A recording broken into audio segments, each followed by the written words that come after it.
Folks who've listened to this show, both in our prior incarnation on the radio and now here at our new home, what we call Coalition 2.0 at Go Local Live, know that one of my primary reasons for living the last few years has literally been to defeat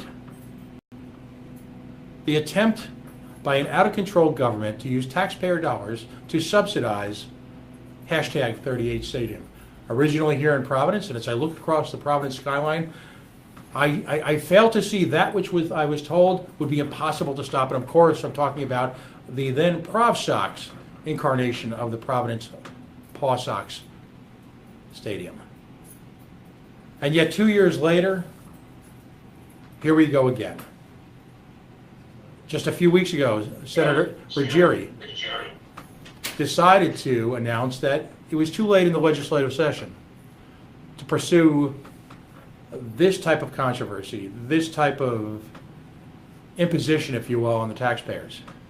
Yet again this week, media sources friendly to Mayor Grebian tweeted out that in fact Mayor Grebian is attempting a last-ditch, last-minute effort to try and do the late-night shuffle that Providence and Rhode Island is so famous for, a midnight run, if you will, to try and pass enabling legislation to get the stadium. So here we go again, folks. And it was time to bring on an expert, someone with no skin in the game, if you will, someone from out of state.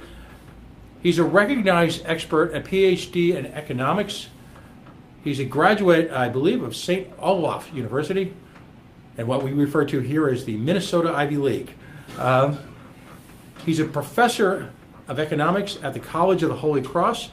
He's joining us via Skype. I'm talking about none other than Professor Victor Matheson. Professor Matheson, welcome to the Coalition. God bless. And you will always be known in this state as the gentleman who drew the business equivalent, a metaphor, if you will, of comparing the original Providence baseball stadium to the economic activity of a multiplex theater. If there was ever a line that resonated with Rhode Islanders, it was that. Welcome aboard. It was great to have you. Well, thanks for having me. Now, let's set the picture here. What's more American than a baseball stadium? Here in the scenic hills of Rhode Island, nestled amongst the abandoned mill buildings of Pawtucket, what could be more American, what could be more gratifying, more wonderful, more beneficial to a community than a municipally owned baseball stadium, Mom, Apple Pie, Chevrolet, a year-round entertainment facility for which you could have concerts and events? What's the problem with that? Why shouldn't taxpayers be running pell-mell to just divest of themselves of the few shekels left of them in Rhode Island to run and support this thing? What could possibly go wrong? Well, so the real question is, what is the role of government, and should it be the role of government to provide entertainment for everyone out there? And so certainly if you're a baseball fan, nothing better than having government pay for a bunch of your entertainment. On the other hand, you might be a big fan of, again, movies. That's what you were talking about earlier. Why shouldn't we then subsidize movie theaters? Or, I like going out for sushi. I'm one of these elitists, right, that like sushi. So why shouldn't we subsidize sushi restaurants? A lot of people get their entertainment from shopping. Why shouldn't we subsidize? If we're simply saying that let's go subsidize everything that people can go have fun at, that basically means government's going to be subsidizing everything, and that doesn't leave a whole lot of money left in taxpayer pockets or a lot of money left for other more essential government services. Now, I would be remiss if I didn't point out that you've been quoted in almost all the major business magazines as a go-to source on this. You've appeared as talking heads across the media spectrum. I enjoyed your commentary on then the attempt to finance the Olympics in 2024 in Boston. What is the track record nationally of minor league sports teams, in particular sports teams, fulfilling their promise in terms of generating economic activity? So if you look at the record overall, in general, sports tend to be a fairly poor economic investment for municipalities. That being said, we do have some good examples of stadiums being say, anchors for very, very localized neighborhood economic development.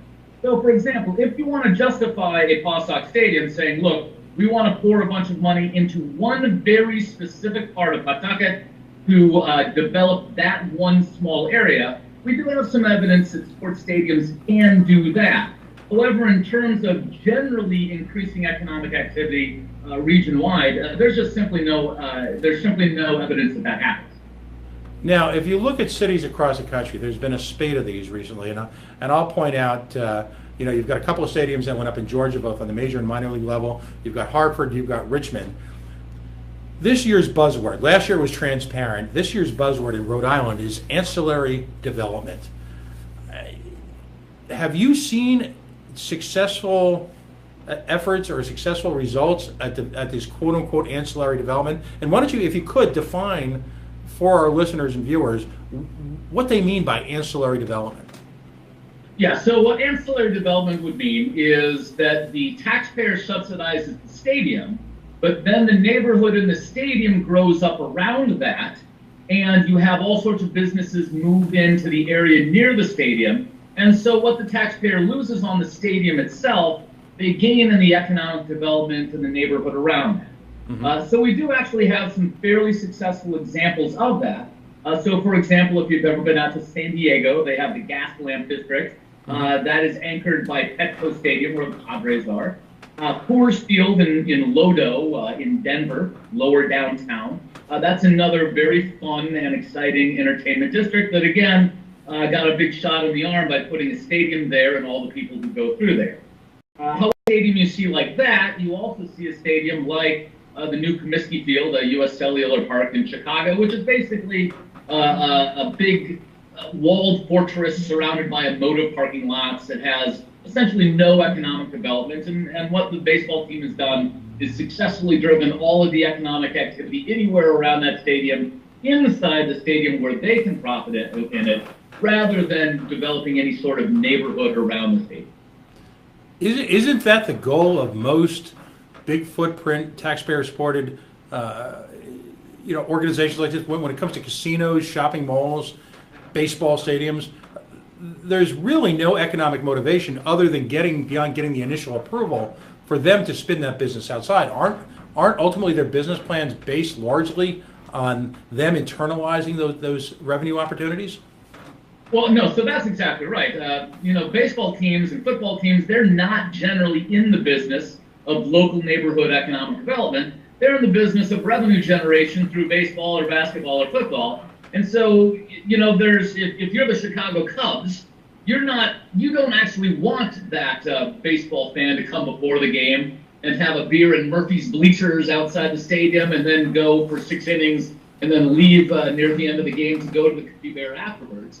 Because every person buying a beer outside the stadium is a person not buying a beer inside the stadium. So actually, the baseball teams themselves, it's not in their best interest and it's not in their incentive to try to develop a great neighborhood around the stadium, because they want to be selling all those activities inside the stadium walls rather than outside.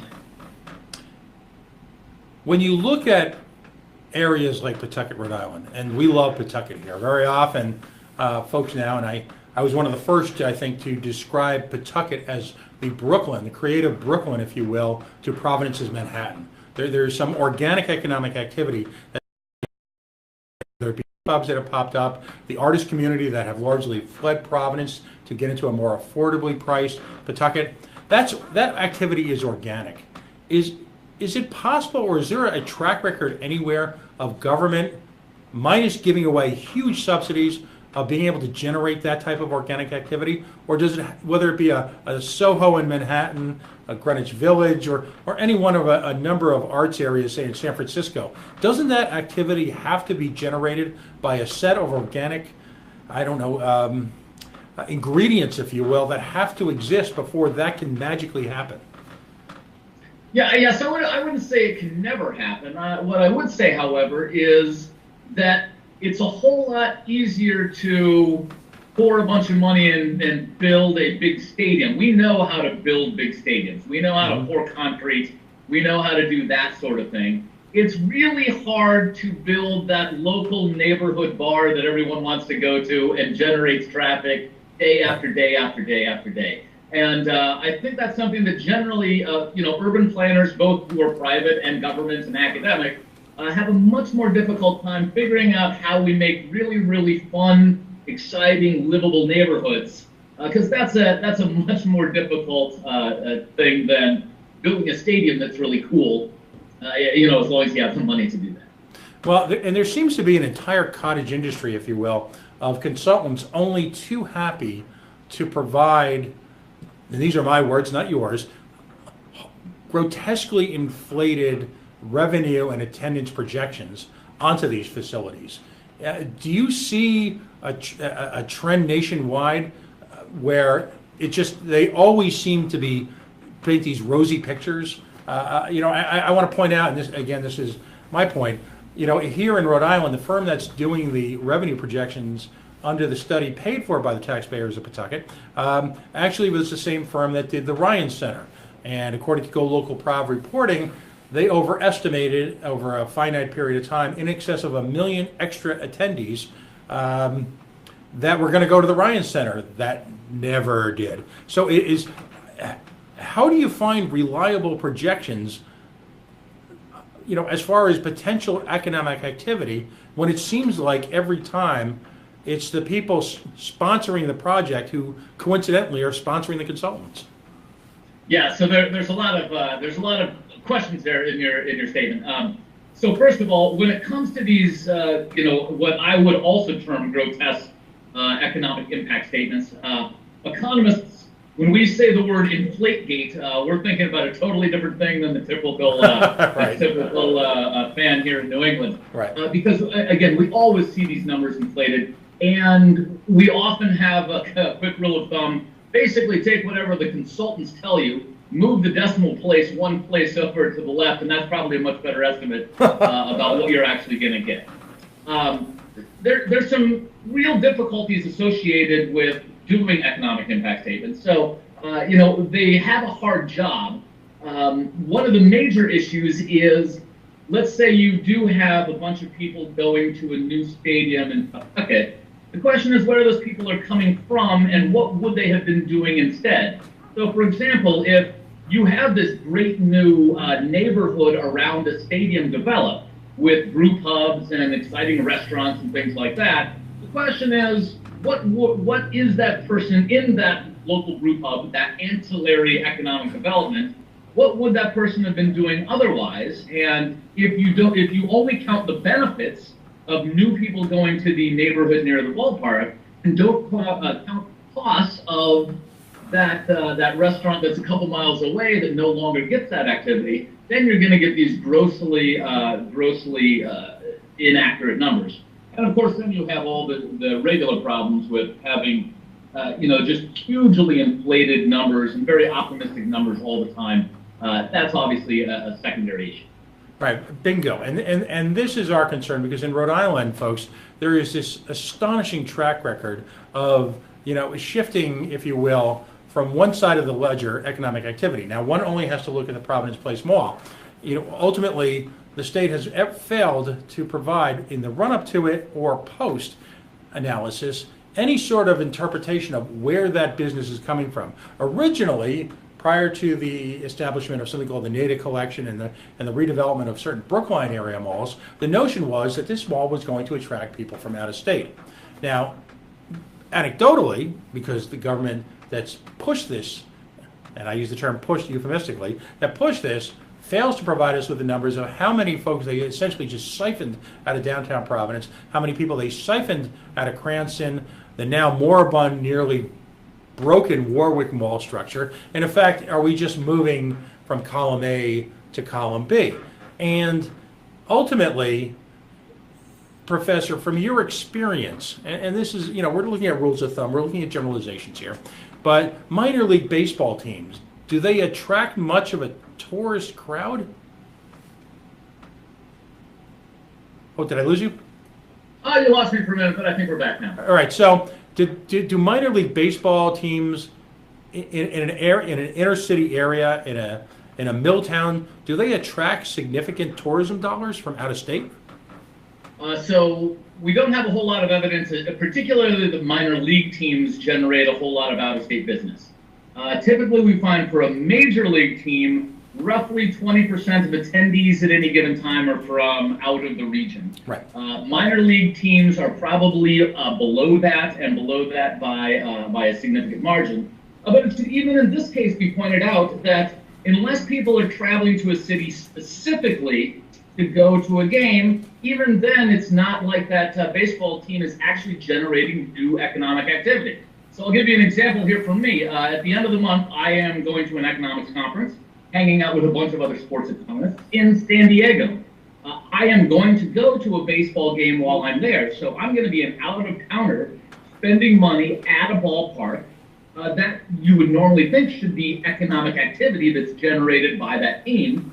But if the Padres had been out of town that weekend, I would have gone somewhere else and spent my money elsewhere in San Diego. So even in this case, the Padres aren't generating new economic activity, despite the fact that an out-of-towner is coming and spending money at the ballpark, because I would have been in town anyway, and I'm only going to the ballpark instead of spending money elsewhere in San Diego. And so, and this brings us to me to a critical point. True or false, and again, we're applying generalizations here, but true or false, and we're going to discuss some very basic economics here. The amount of disposable income in any one economic area, and I'll define that as essentially southern Rhode Island in this case on up into southeastern Massachusetts. That amount of money is relatively finite, isn't it?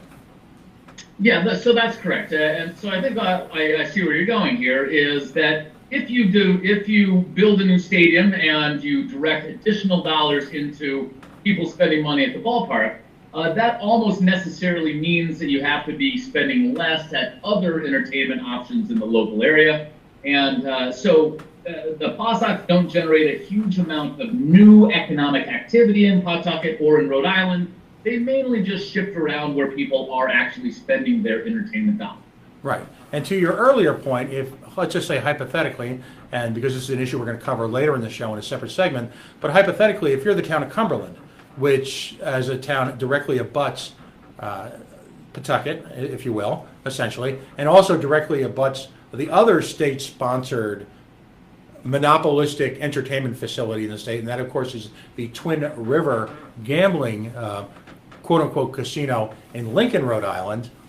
You essentially, and please jump in, correct me if I'm wrong, the government is artificially subsidizing the cost of two monopolistic entertainment-based venues directly abutting towns like Cumberland, Central Falls, and Woonsocket, and acting as sort of an economic vacuum cleaner. As Ross Perot would have said, that giant sucking sound is the money that could be potentially spent at Cumberland or Central Falls businesses and moving it out to these two monolithic, monopolistic activities. Is that a fair statement? Yeah, that's a fair statement. So again, those sort of big entertainment destinations tend to have locals spend their money there rather than in other local towns throughout Rhode Island. Right. Now, and I'll allow you to define this because you're much better at this than I am. Let's talk about something called the multiplier effect. Now, I took Samuelson to date myself. I took Paul Samuelson in 1979. I don't think I did well on the course, but it's amazing how certain basic tenets of the Samuelson Economics 101 course remain with me. And one of them is the discussion of the multiplier effect. Perhaps you can explain to my audience what the multiplier effect is. Yes, the multiplier effect, local economy, any money that then gets spent and respent again and again. So an example would be, let's imagine you go to a restaurant or a brew pub in downtown Pawtucket. You leave a nice tip for your server then takes that tip and goes and gets a haircut the next day. That barber then goes and spends the money they made on the haircut buying flowers from the local florist, and so that money gets spent multiple times. So any direct economic impact gets multiplied by this respending. Right. This is a real effect. This is certainly something that if you are trying to boost up what you think is going to happen and what you're trying to report as economic impact, there's a lot of ability to falsify data in ways to make your impact look bigger. But at a very fundamental level, there is no doubt that a direct economic impact happens, and then there's an indirect multiplier or spillover effect that happens after that effect. Is there any functional difference between the multiplier effect of an individual attending, say, a Pawtucket Red Sox game versus, say, having dinner out at one of the wonderful restaurants that are on Broad Street or Mendon Road in Cumberland or Central Falls? Is there any real difference whatsoever? So the highest multiplier effect is going to go where you have the most local people making the money. Mm-hmm. So, for example, if you have a locally owned restaurant, almost certainly everyone in that restaurant is going to be hired from the local population. The owner themselves and any profits the restaurant makes, they're locals. So when you put money in a local restaurant and spend your money there, that's likely to have the highest multiplier effect. When you go to a chain restaurant, right, so you go to Olive Garden, you still have a bunch of local servers making the money, but Olive Garden, which is owned by Darden Enterprises, I don't know where their corporate headquarters are, but they're sucking a bunch of that money to corporate headquarters in New York City or St. Louis or wherever that is, and so a bunch of that money leaves town. The Red Sox are probably about the worst of the bunch because professional sports at the major league level, about half of your money winds its way in major league ball players' pockets, and almost none of that money is spent locally because most of the Red Sox don't live in Boston. They live all over the country, but not locally. So their earnings don't get spent in the local economy. Right. Now, add a factor. Now, again, I'm going back a long time. So again, Professor, feel free to correct me. But there's a concept in economics called rents. And rents is not, I'm not talking about the money you pay to your apartment, your landlord. I'm talking about transfer payments to government. So my understanding is that if in fact the government is involved in any one of these equations, whether it be in the case of Twin River, where a significant amount of the money actually goes to the, as we libertarians say, the government, and eventually Mo Roads, or in the case of the Pawtucket facility, where there is going to be at some level of economic participation by the city/state, depending on who ultimately pays these bonds, you have a less efficient multiplier effect than, say, a purely capitalistic, arm's length, private business to individual, or private business transaction. Is that a fair statement, Counselor? Yeah, so that's right. So what we have here, that's what's known as deadweight loss. And whenever you have to collect taxes, that adds inefficiencies in. I think the easiest way to think of this, if you're not an economist, is basically the government adds a middleman. And anytime there's a middleman in there, there's inefficiencies that occur. So you would typically not want to fund things through government taxation unless you can't get those services any other way, or if the private market has a significant problem providing services. So in things like healthcare, we can talk about those things. When you talk about basic entertainment like baseball, there's no reason that private markets, though, on their own can't function just perfectly. Right. So when you look at a per seat tax or some type of additional gross receipts tax levied upon those folks who are in attendance at said Pawtucket Red Sox games, then effectively you're providing yet again you're providing yet another barrier to success for that Mull craves so badly. That's really the juice, if you will, the economic juice that runs an economy and creates growth and opportunities for people in that designated economic zone. Right. And I think the real issue is, so let's imagine you're trying to figure out how to, I can speak for essentially every economist out there who's looked at stadium economics, and says the way that should be funded is by having the people who own the team and the people who go and watch baseball, they're the ones who should be funding that. Now, if you're going to insist on having the taxpayer have a role here, then you might ask yourself, okay, so what's the best way to do that? Probably the best way to do that, where you have the least concern from economists, is at least having a tax on, at least the users of a facility are paying the majority of the cost of it. The worst thing that would happen is something like a general tax on cigarettes, or a tax on lottery tickets, or gambling revenues, or income taxes, or general sales taxes. Right. Because at that point, not only do you have all of these deadweight losses, but you're not even taxing the people who are getting the benefit of the state. Right. So kind of in the whole hierarchy of what you want to do, people should pay for their own stadium. If they're not going to pay for their own stadium, user taxes are probably the best of the alternatives. But even there, most economists would say that's not really fair. I mean, think about me as a homeowner, for example.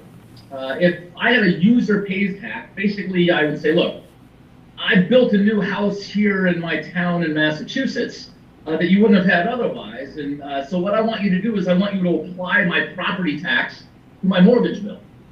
Well, that at least is kind of fair, I guess, except for, my property tax is going to try to contribute to the general welfare. And when you are allowing user taxes to go just to paying for a facility, then, they're not paying their full share of just making government run in general.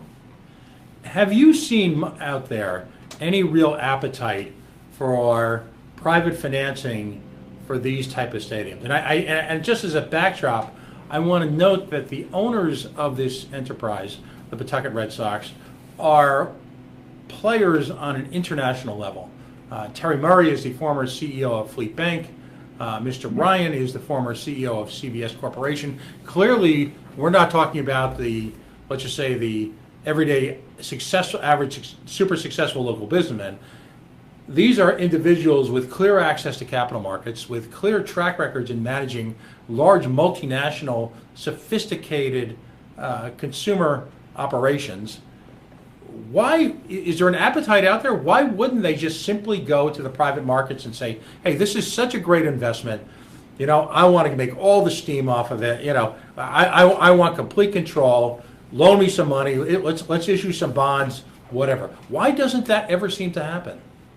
Well, it does happen occasionally, and so let's call out some of the good guys. So, for example, Robert Kraft built his own stadium at Gillette Stadium with his own money. Now, mind you, he tried to extort some money out of Massachusetts and Hartford, and it didn't work out. But in the end, he said, look, I want a stadium, and I've got the money I should be paying for. Santa Clara, where the 49ers are playing in their stadium, that's about 90% privately financed as well. So TD Bank North Garden here in Boston, again, another privately financed facility. So we do see some. The real reason that you don't see this in minor league baseball, however, is that a new stadium would probably generate somewhere in the vicinity of $4 to $5 million a year in additional revenue for the Paw Sox every year for the next 10 years or so. That being said, the financing cost for the sort of stadium that they have wanted to build in both downtown Providence and the new one that they're proposing for Pawtucket have financing costs of $6 or $7 million a year for 30 years. The reason they don't do it is because it would make no sense whatsoever to spend $6 or $7 million a year in order to increase their revenues by 4%.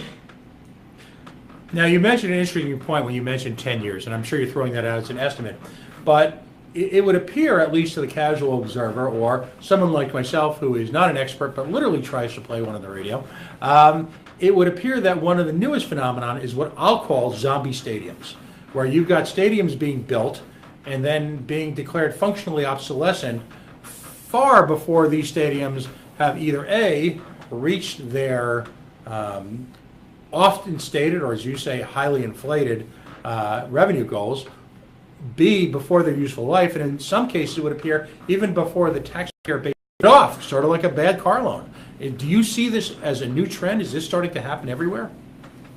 It certainly happens anywhere where local government officials are not very, very smart about writing appropriate leases. So St. Louis is a good example. Rams left St. Louis, and they left St. Louis for a stadium that was only about 25 years old and still had about 5 years left of debt payments. The same thing, the Montreal Expos abandoned Expo Stadium with about 5 years left of bond payments on that stadium. So you need to be really smart about how you do these, and no matter what happens in Pawtucket, Pawtucket would be absolutely foolish to not have an ironclad lease agreement with the team that lasts at least as long as the bond payments that Pawtucket would be talking about. Because ultimately, in most of these cases, and it would appear this would be the case here in the Pawtucket situation, the taxpayer, if those revenue projections aren't met, if the team leaves early, if the team gets bankrupt, if the team is sold and then they decide to leave early, oftentimes the taxpayer has been on the hook for this, hasn't they? Oh yeah, that's certainly right. We've seen plenty of cases where we have taxpayers paying for a completely empty stadium. Again, useful life and the economic life are two totally different things. So Atlanta, we have two new stadiums there for the Falcons and for the Braves, both replacing stadiums that are less than 30 years old. As a matter of fact, the Braves are moving out of a stadium that's younger than Miley Cyrus. And so you have a situation there where you're clearly abandoning stadiums, not because they can't be used anymore, but because the owners are looking for greener pastures. Right, and much like the Houston Astrodome, which became, in the wake of Hurricane Katrina, sort of a metaphor for failed stadiums, these are single-purpose buildings. You really can't reinvent these very well, can you? Yeah, and that's especially the case with baseball and football. So obviously, Pawtucket has talked about using this stadium for lots of other concerts and other things like this. But the fact is, baseball stadiums are really only good for one thing. They're good for watching baseball games. They are not well designed at all for watching concerts or watching soccer or football or lacrosse or any of these other sort of things. Certainly, the original Providence Pawtucket Stadium, Passac Stadium, well, they were talking about putting huge numbers of concerts and other events in that, and that was always ridiculous. That would be a terrible place to watch a game. And they're kind of fun for a one-off to watch hockey in Fenway, but it's really a terrible place to do anything but watch baseball. Same thing with football stadiums. Gillette gets used very, very rarely outside of football and of course the Revolution soccer team there as well, because there's simply not many events out there that require a 60 or 70,000 seat stadium. Right. Yeah, you get a Taylor Swift concert here or there, or you get the Rolling Stones, but there's just not many of those events that come by a year. So basically you're talking about a facility you use 50, 60, 70 times a year and not much beyond that. And then, so let's also talk about jobs, because if there is a second case of InflateGate seemingly attached to the hip of most of these proposals, it's the notion that Rhode Island's going to get 1 million, 2 million, maybe 10 million jobs out of this. What type of job development post-construction do you often see from a minor league stadium like this? And I guess that's where we almost get into your multiplex theater analogy, isn't it? Well, so even for a much bigger project, even for Gillette Stadium, for example, even a Major League NFL stadium generates roughly the same number of full-time year-round jobs as a Macy's department store. Excellent. So these are not gigantic job generators, and of course, outside of Tom Brady and the highly paid athletes, most of the jobs being generated by a professional sports franchise are essentially minimum wage jobs as ushers, as ticket concessionaires. These are not the great jobs. These are not these upper middle class jobs. Basically, they're low level, unskilled, entry level jobs, which of course for lots of people is better than no job at all. But these are hardly gigantic.